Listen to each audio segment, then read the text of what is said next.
Tatlo kabilang ang 2 menor de edad ang nalunod sa magkakahiwalay na lugar sa Pampanga at Batangas sa gitna po ng epekto ng habagat. At sa Bulacan may mga lugar na abot liig pa rin ng baha. Ating saksihan.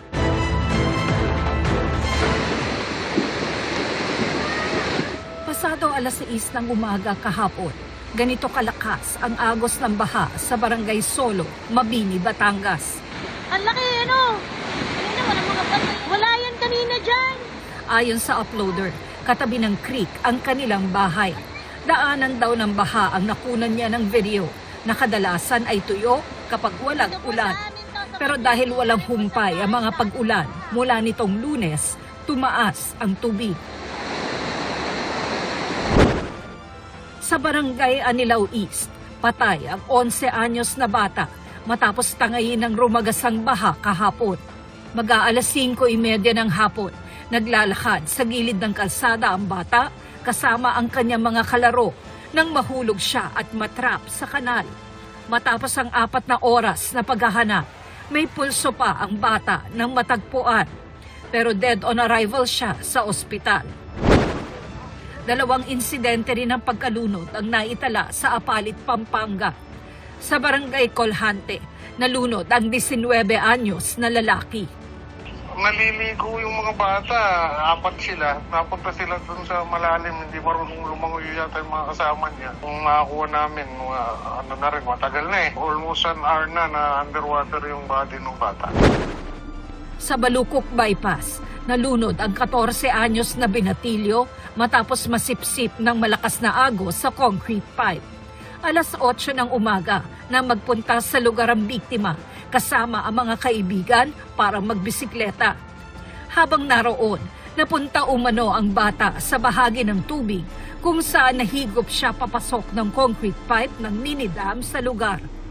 Siguro nainganyo, maraming naliligo, nakiligo na rin. Mabilis ang agos kasi.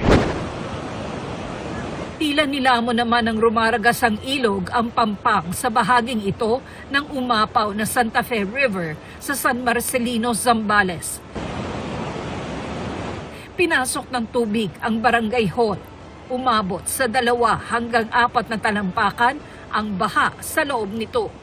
Nasa 800 residente ng barangay ang isolated mula pa noong August 9 matapos masira ang bahagi ng dike at matangay ang isang tulay. Binahari ang iba pang bahagi ng lalawigan. Sa Olongapo City, mahigit 1,000 residente ang nananatili sa 10 evacuation center. Inilikas sila matapos umabot sa spilling level ang tubig sa ilalim ng 3 tulay sa lungsod nitong Lunes ng hapon. Sa Bulacan, 139 na barangay ang baha pa rin. Isa sa pinakaapektado ang Barangay Sapang Bayan sa Kalumpit kung saan 50 pamilya ang inilikas. Bangka ang gamit ng mga residente para makatawid sa abot leeg na baha. Tumataas. Tumataas po. Takot kayo? Siyempre po. Mula umaga hanggang gabi, namamasada ang mga bangkero. Magkano kinikita nyo sa maghapong ganyan? May iba, minsan may 300, 400. Pagka malakas ang pasada. Ayon sa barangay, pinaghalong ulan, high tide at pagbaba ng tubig mula sa Pampanga at Nueva Ecija ang dahilan ng baha sa kanilang lugar.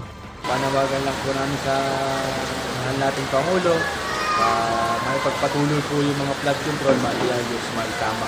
Halos 5,000 residente ang nasa evacuation center sa buong lalawigan.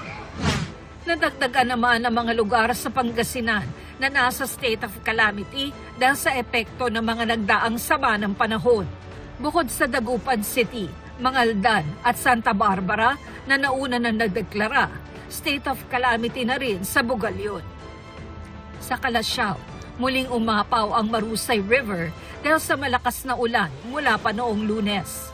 Dahil dito, balik evacuation center ang mga residente. Ayon sa MDRRMO, 50 pamilya, katumbas ng 177 na residente ang nasa Calasiao Sports Complex. Ako si Tina Panganiban Perez, ang inyong saksi.